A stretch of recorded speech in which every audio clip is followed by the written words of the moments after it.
Dear friends, I wanted to take the opportunity to share with you one of the deluxe edition copies of my book, Friedrich Nietzsche and the Left-Hand Path. There were only 15 copies of this edition that were published. They were sold out in the pre-order phase, and I wanted to walk through it in a way where, although I've done interviews and podcasts where I discuss some of the broader concepts, this will allow me to walk through it and discuss some of the finer points and some of those points that might have been veiled in my approach. And I don't want this edition to be relegated to just the hands of a few. So this gives me the opportunity to present it to you, at least in a way, and in such a way that even those who have the standard copy or whatever form they have the book, this will allow me to walk through it in a way that I don't usually get to do. Discuss some of the art and why I chose to write it, and give some of the finer points, as I said. So I'm excited to do that, and let's get to it. As mentioned, this is the deluxe edition of Friedrich Nietzsche and the Left-Hand Path. There were also special standard edition and the standard edition of the book. The special standard were sold as part of the pre-order phase of the publication, and that has an additional tip-in or additional illustration, which I will show you in a little bit. There are still some standards that are left, and you can get those through all the major online distributors, and there's a few stores carrying them in the United States and in England. And then, of course, you can, I carry a few, so if you're interested in a signed copy, I can send one out to you. But this is the deluxe edition, and it is bound in black goat leather. The cover design was done by Caroline Hamilton Giles, the partner of Peter Hamilton Giles, who owns Atramentous Press. And she does most of the cover art for a lot of the titles under Acknowledgements Press, and I was happy with how the design turned out here. There are some similar aspects that you will see on the standard edition. So this kind of insignia here, you'll notice on the standard edition, and the black and gold, of course. I have been asked, or it has been mentioned to me that this does kind of look like Islamic or Quranic kind of design, and I don't know if that was her intention. She hasn't commented on that, so I don't think that was the case. However, when looking at it, it does share a commonality there. But I will say, if you look at Islamic mysticism or anything like that, that's not related to this book at all. But it is interesting to note the design does share a similarity there. You have a gold leaf for the pages. The ribbon is red for the standard and special standard. It is black for the deluxe. You have black and gold marble end papers, which you do not see in the standard or the special standard. This is the extended title, Friedrich Nietzsche and the Left-Hand Path, the Overman, Nihilism, and the Satanic Milieu. So part of this project, because this book came about as a expansion of my master's thesis in philosophy. I attended KU Leuven in Leuven, Belgium for my philosophy master's, and this is an expansion of that thesis, of my thesis for that program. And originally, it was called My Overman the Devil. So that's in quotations because it's a reference to, it's a quote from Nietzsche. My Overman the Devil, the overcoming of nihilism through religious Satanism. So that, the two major kind of considerations in the text is to address the question of nihilism. An overarching theme in the writings of Nietzsche, and there's been a lot of kind of discourse on how one might overcome his nihilism or his diagnosis of nihilism for our time. And so I approach the left-hand path broadly, but Satanism specifically as an answer to that. I also, around the time I became familiar with Satanism, I started reading, I was maybe 12 or 13 years old. I began to immediately see references to Friedrich Nietzsche. So at 12, I was reading the Satanic Bible. At 13, I was reading Friedrich Nietzsche. I was reading Human Anti-Human, I think was the first book. And it made no sense to me at the time. And it took many years for it to make a little more sense. And this, I always knew, especially when I approached my thesis for my master's in philosophy, I knew that this is a question that needed to be answered, and it was what I was primarily interested in, philosophically speaking, because these were always married for me, these two things. And even now, today, you'll see various posts and memes and quotes of Friedrich Nietzsche when it comes to not just the left-hand path, but when it comes to more secular, atheistic, and in a mystical context, we know Aleister Crowley and some of his contemporaries had an appreciation for Nietzsche. Michael Aquino had an appreciation for Nietzsche, and I discussed that in the book. So the full title is actually The Occult Philosophy of Friedrich Nietzsche, the Overman Nihilism, and the Satanic Milieu. And I decided, because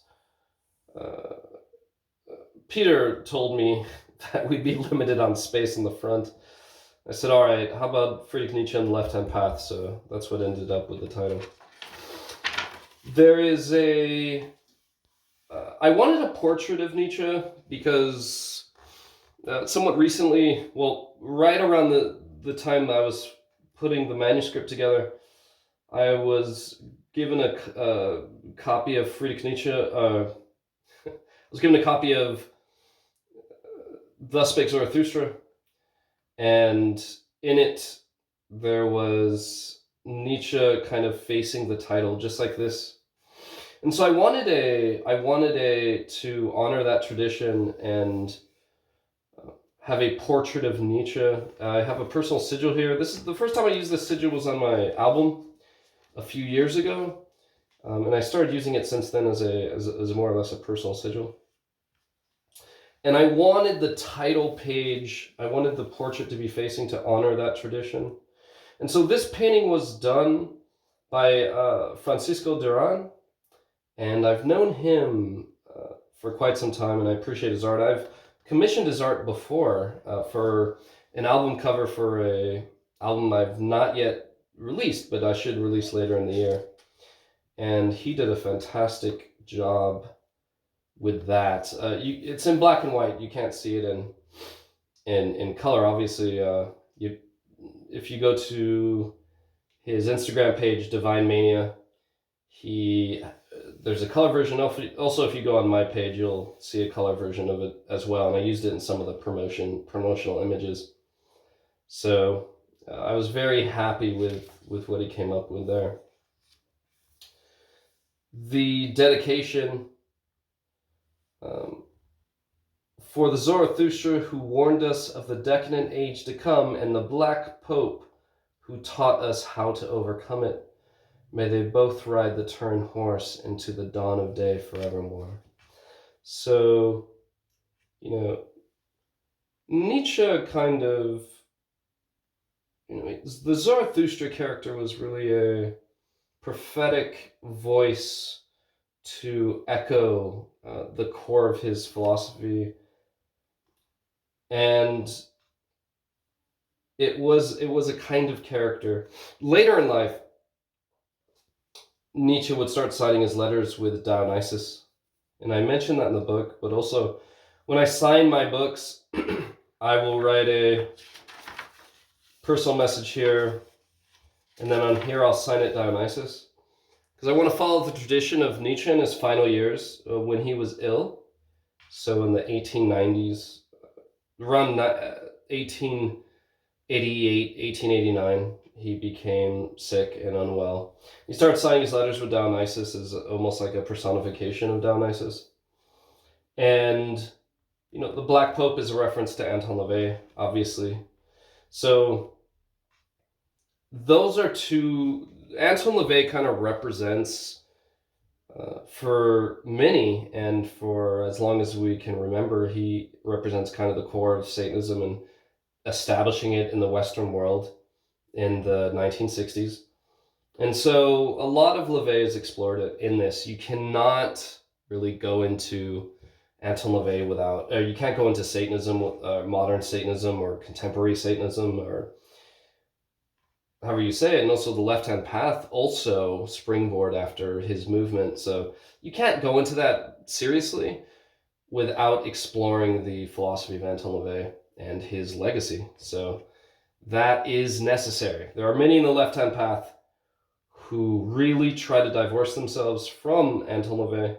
And I understand some of the reasons they might, but, scholastically speaking, and just objectively speaking, LaVey is at the center of the contemporary left-hand path movement. You have people like Kenneth Grant, who has acquired some recognition over the last couple of decades. And you have some of the chaos magicians who have contributed to the left-hand path milieu, but it's really Anton LaVey at the center that had that impact. And so there's quite a bit in here that discusses Anton LaVey's philosophy. The Turin horse. So as the myth goes, Nietzsche, when he fell ill, he was in Turin, the Italian town of Turin, and he saw a horse being beaten, and he runs over to the horse and he falls into tears, embracing the horse, and that's when he became sick. So there's not a lot of evidence that was actually true, but that was a mythology that's grown around it. And so the Turin horse then becomes a symbol of one immersing themselves in the madness of exploration, or the madness of the artistic spirit, almost giving of oneself to be a prophet. There's almost a sacrificing, a crucifixion, a martyrdom. And the Turin horse is a recognition of these religious figures of our modern time. So I break this up into 6 parts, 6 major chapters, and then I have some hymns at the end. And then I have illustrations for each chapter, and then some additional illustrations. One at the end that's not labeled here, and there's the tip-in that's also not labeled here.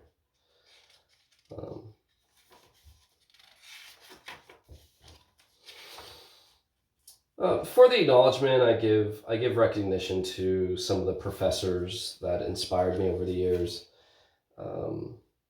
Dr. James R. Lewis, the late Dr. James R. Lewis, was a American sociologist who did some of the earliest studies in Satanism, some of the academic studies. Dr. Peterson, who is in Norway, and I actually recently sent him a book, so I hope he enjoys it. and his work is central to this text. Dr. Ruben van Looy, who wrote Children of Lucifer, a pretty exhaustive study on the origination of Satanism. So there's a few figures here who've been central to the academic study of Satanism and left-hand path. So I give acknowledgement to them and a few other figures here. I signed this October 10th, 2022. This is actually when I submitted the manuscript to Atramentous Press. I was in Berlin. I did a lecture at All Culture in Berlin, and I was at the Berlin airport, and the flight was delayed, but we were boarded, and I submitted my manuscript while on the plane. So I thought that was far more romantic. I actually wrote this a couple of weeks later, but I wanted to mention Berlin because I thought that was the moment I decided that, you know what, I'm going to move forward with this book, because I just defended my thesis successfully, and I'd stayed in Europe for about a month, about 5 weeks.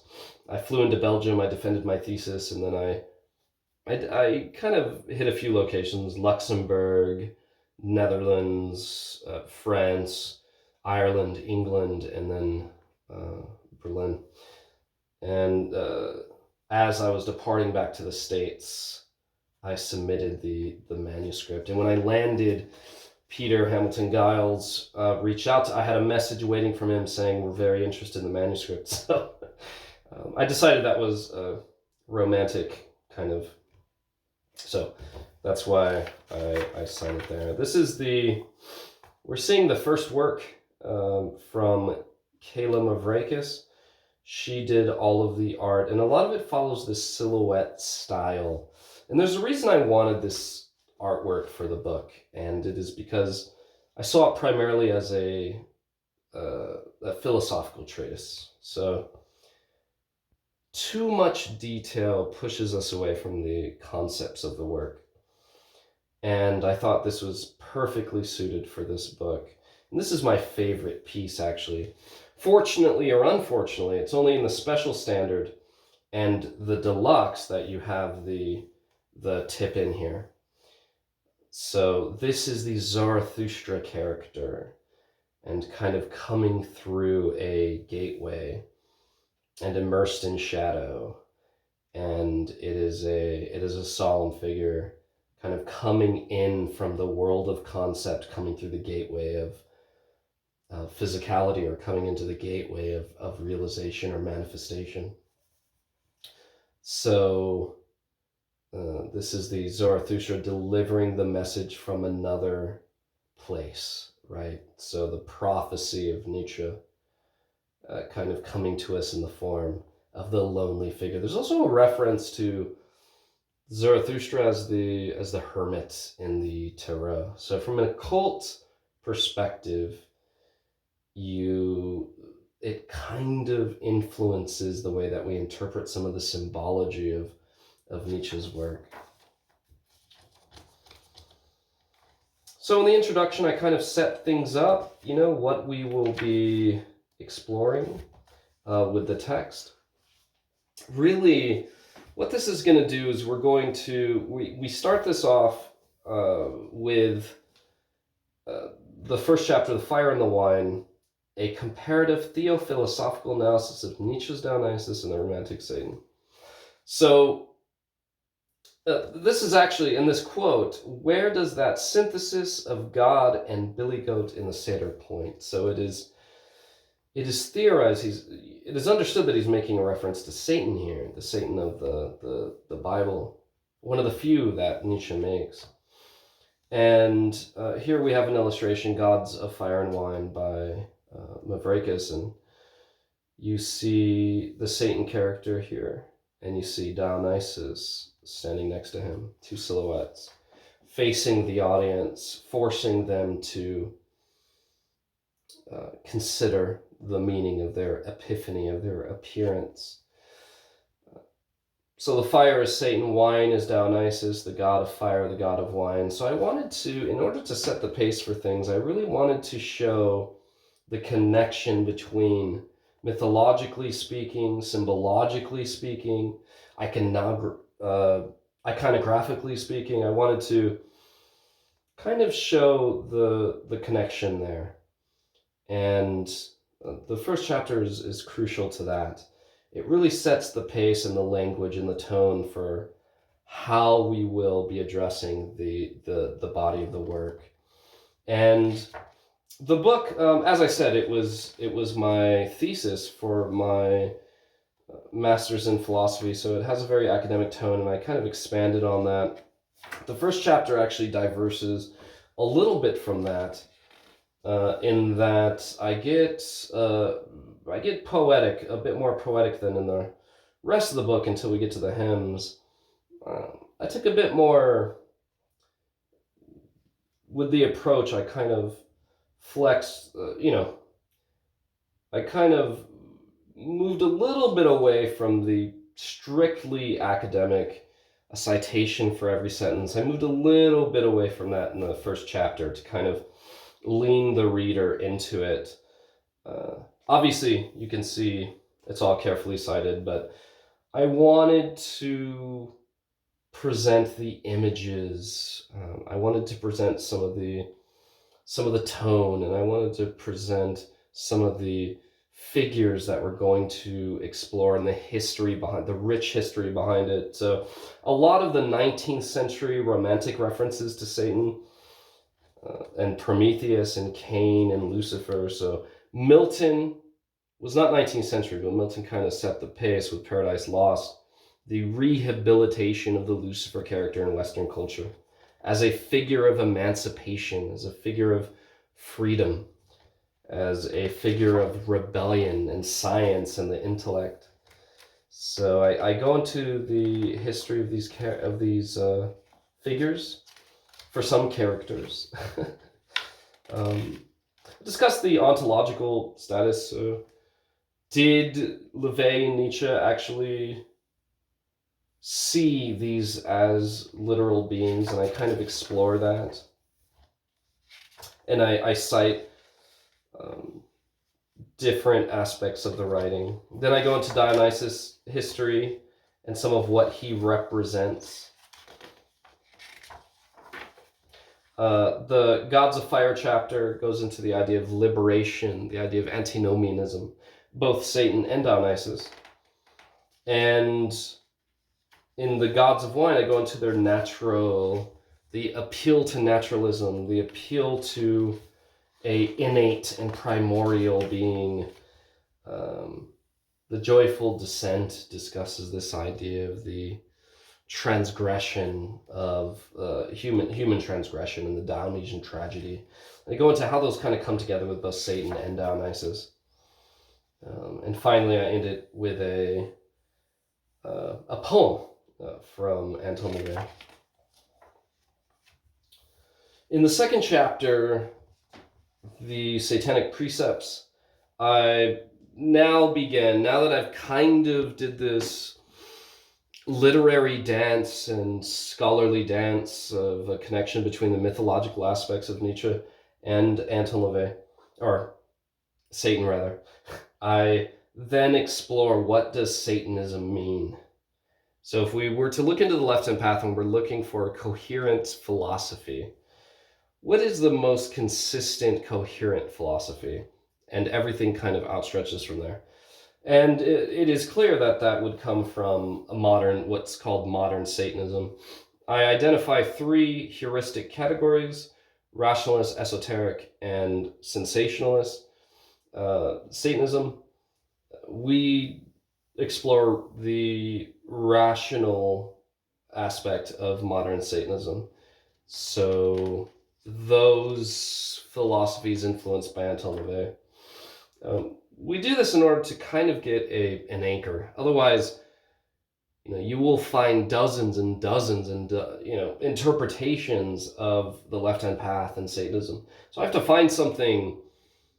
That was one of the problems of my research, is finding a core, consistent philosophy. And the only place, one of the few places you find that is with Anton LaVey, something you can, there's several sources of analysis and things like that. So I thought that was an important place to start.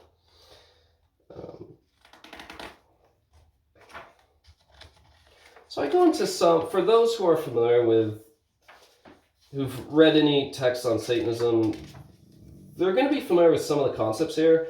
I do draw in a deeply exhaustive way, different academic references to things like the Satanic Bible, the Devil's Notebook, and Satan Speaks, and all of the other critical texts for Anton LaVey. But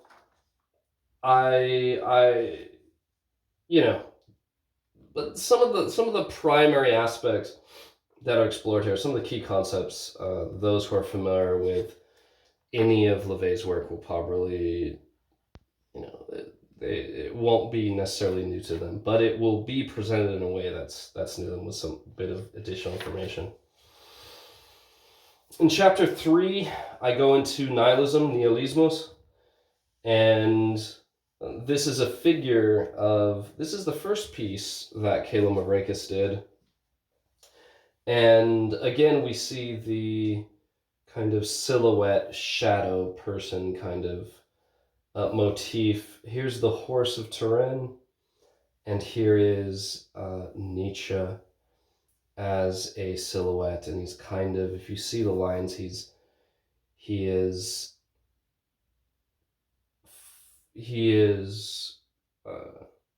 disassembling, in a sense. He is losing himself as he approaches the horse, just as much as the horse being beaten is losing himself. So he's finding a union with that experience. He is being beaten as much as the horse is.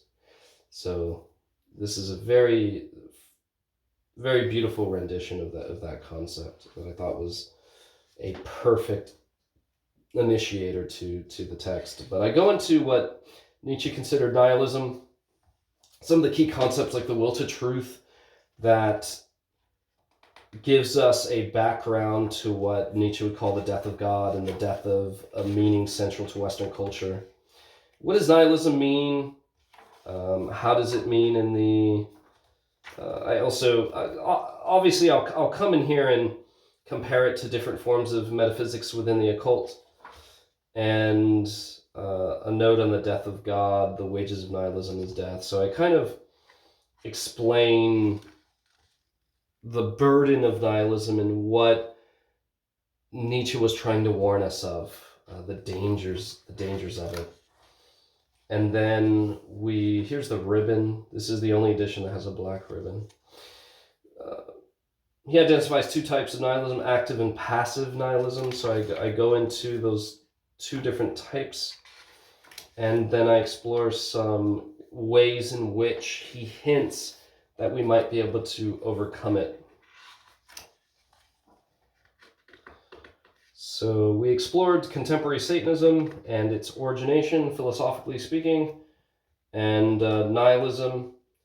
And in the next phase, we're going to discuss because from here, we discuss negation before affirmation. As one kind of, Nietzsche hints that this is the solution to nihilism. We must destroy, and then we must build anew. So then the next chapter is about that, Satan the adversary, the negation of all values. So this is, for many, this is a favorite piece. This is the adversary. You have a single eye kind of poking through this, almost seems like a dimensional horror. So this is a deconstructive force. This is a satanic force. And it goes into what Nietzsche and LaVey shared, the poisonous doctrine, so Judeo-Christian doctrine, and the deep critique that the two had, they shared for Abrahamic faith. And it was kind of central to their critique. Morality, Western morality, as adopted or as configured by or as influenced by the Judeo-Christian model. So we kind of go into the idea of Malthusian pessimism and social Darwinism, and the idea of a hard meritocracy, and what Nietzsche would claim lex talionis, the law of the talon, that we live in as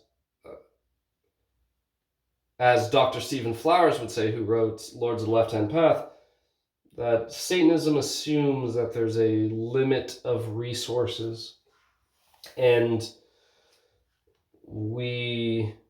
a lot of the satanic ideology is based upon that acquisition and that survival against all odds. So Nietzsche and LaVey both shared that, and Satanism in a general sense both shared that kind of drive. And so I explore some of those concepts, the deconstruction beyond good and evil, so a denial of prescribed morality and deontological morality. And in this, I kind of go over each of them and how they deconstruct contemporary morality. In chapter 5, I talk about the affirmation. So now that we went through the negation, we've deconstructed the values of our time, we're going to explore the affirmation through the body of Dionysus.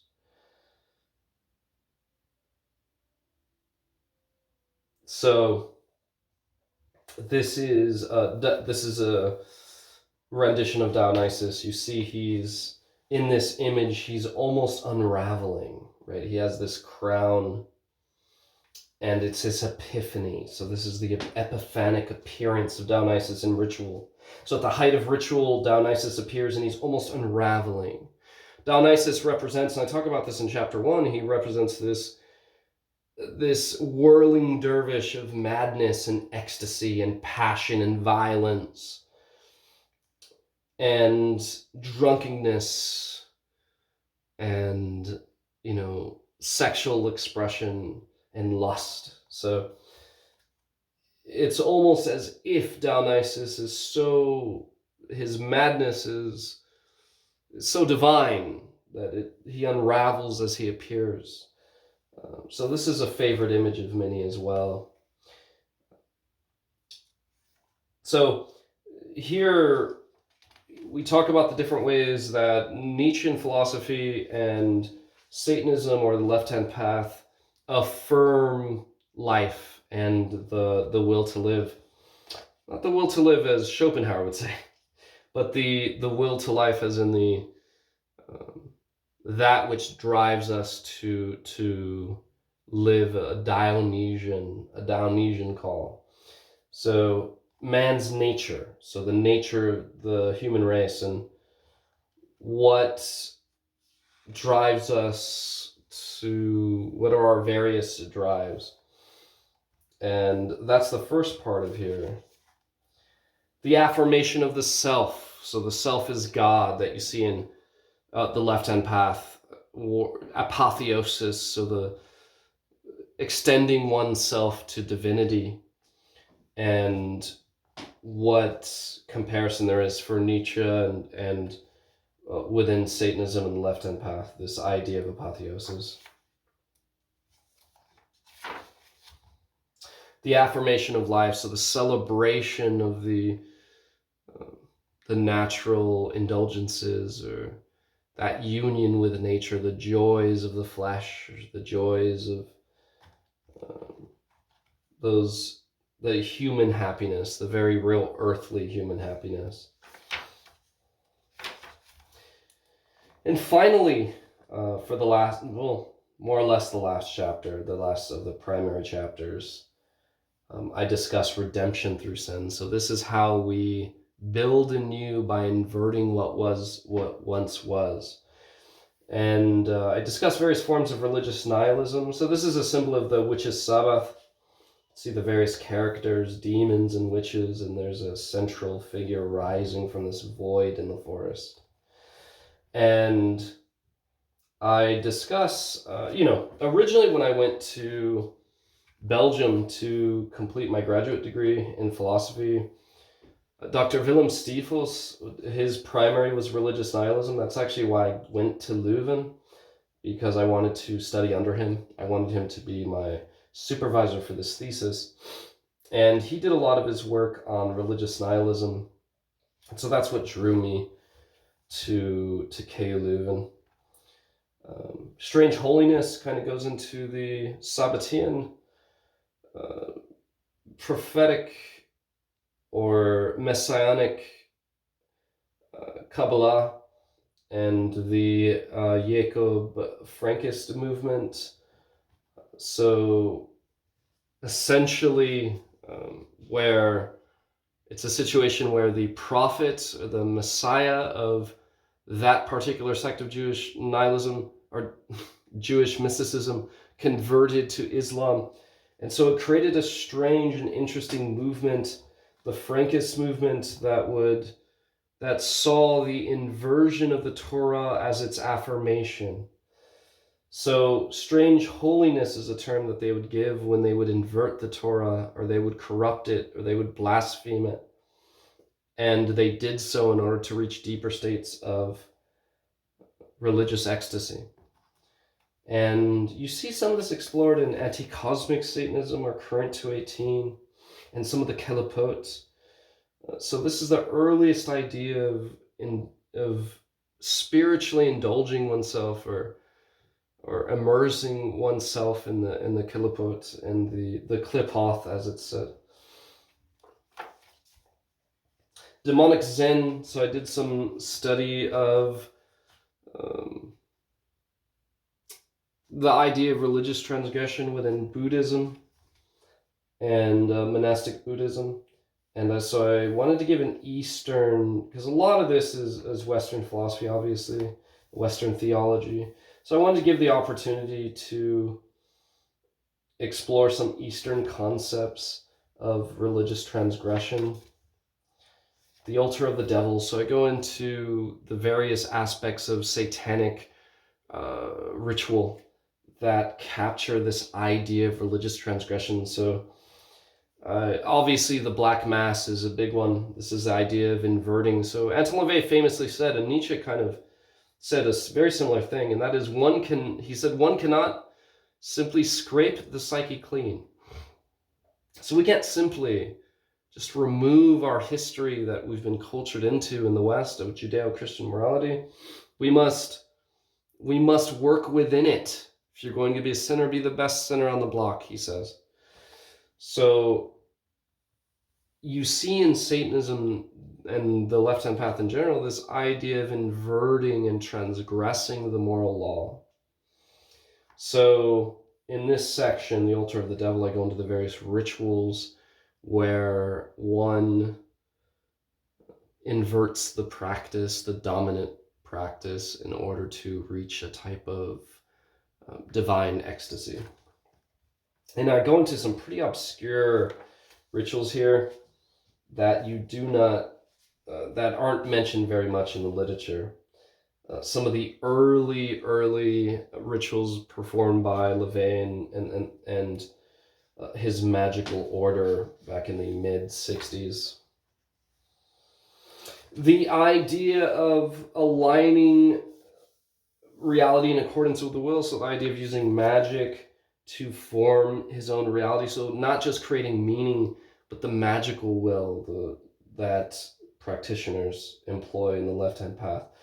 Man not only as animal, but as God. So the idea of apotheosis, the idea of becoming a god. The Satanic antidote. So Nietzsche described something that he referred to as the Christian antidote. So this was in order to deal with the tragedy of life.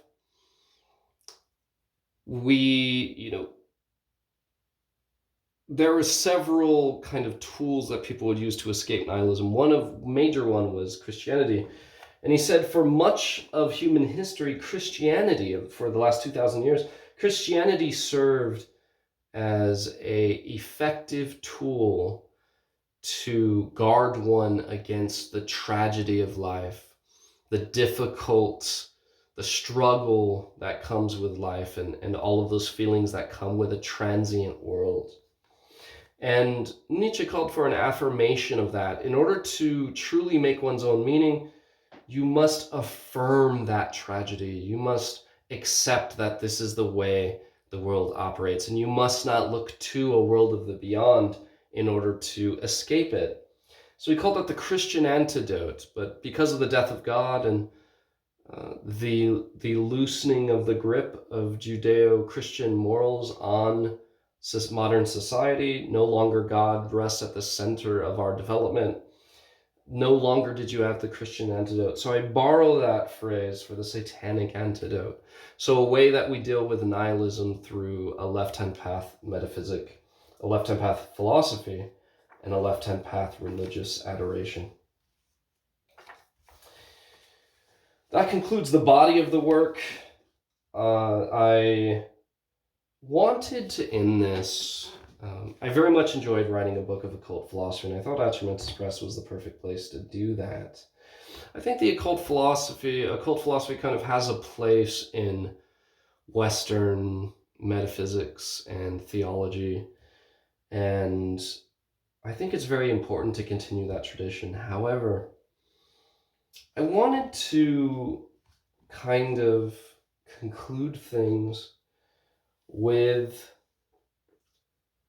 a nod to, or a recognition of, the various hymns to the gods that are explored within this book. Obviously, you have the Dionysian, the Apollonic, which Nietzsche explores in The Birth of Tragedy, one of his earliest works, and that's kind of discussed in the first chapter.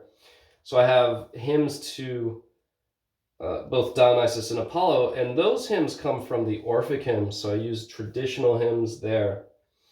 But I also wanted to add the hymns of Lucifer and Satan, and I wrote those myself, and I did so using, I guess, what you would call, oftentimes in ritual, I speak, it's a bit of auto writing, but auto prayer, I guess you could say. And so I wanted there to be a degree of ritual in this tome. And so I channeled those prayers, and I decided to perform 2 different rituals for the Satanic and the Luciferian, and kind of speak. And I had this 1, 2, 3 hour where I recorded just from the heart and these hymns.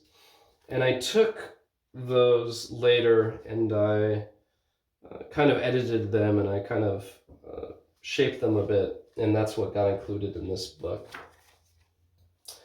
So you have the Apollo is the kind of the solar force, and then Lucifer is paired with him.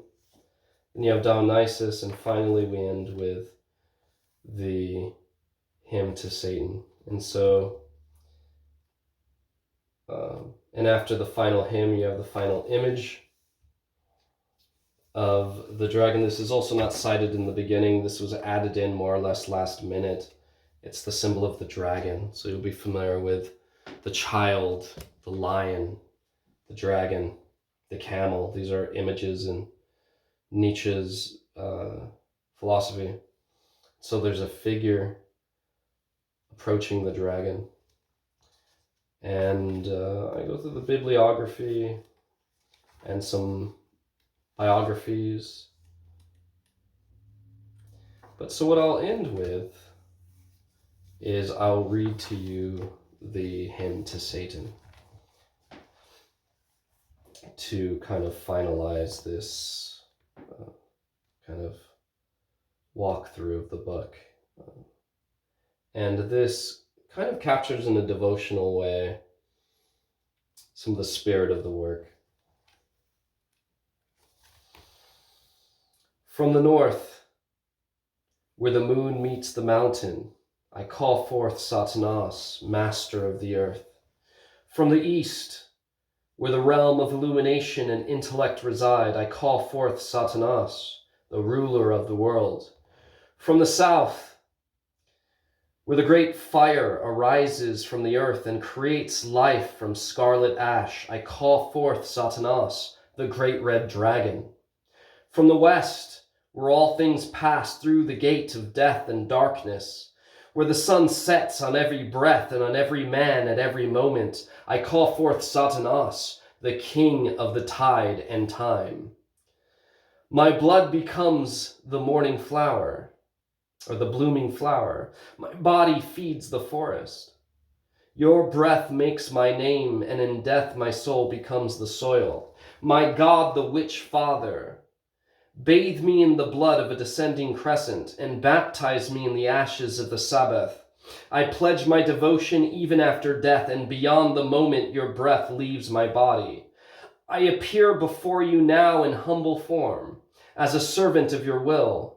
O Lord of the earth, ruler of the world, crowned king, ruler of the stars and every sea, I take thy seal upon my body and spirit to join with you in your domain. I set my foot upon the crooked path with not a word of fear in my heart.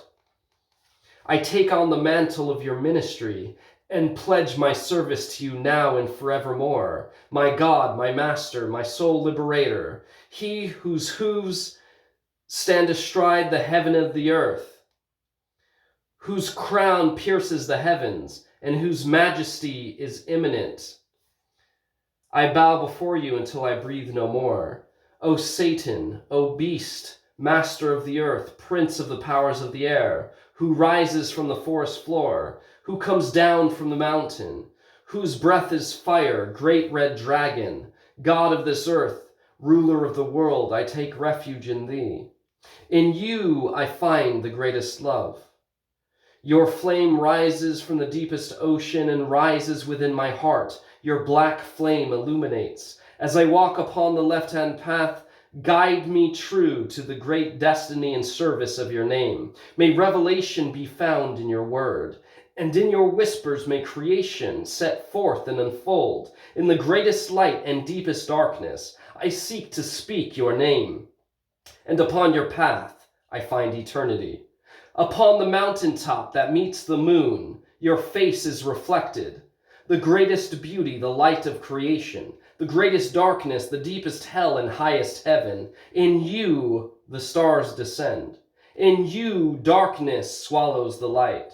In you, from nothing life arises. In you, there is silence. O Satanas, salt of the sea, soil of the earth, the blood of life shed to renew that which has come before. I take refuge in thee, O great effulgent light, my master, my father, my sole liberator. Greet me at the gates of life and death. May I find my name reflected in your whispers, in darkness and in the shadow, through the east and the west gates, where the sun rises and falls again, where life is birthed anew and resolves at the end of time. Stars descend at your whim, suns die, stars rise. Darkness envelops all things. The shadow envelops all things, and the sun burns away every and all things. Your name is emblazoned upon all life and in all places, upon every animal, bone, and being, upon every rock, and upon the wind. My blood bears your name. Here and now, on this night, here and now in this magic morning, Lord Satan, Father, Master, ruler of the earth, I take refuge in thee. Swallow me in your shadow, where life is infinite and forever, and heaven and oblivion echo me into your eternity, to reside in your silence far beyond my final breath. Ave Satanas, hail Satan, King of the earth.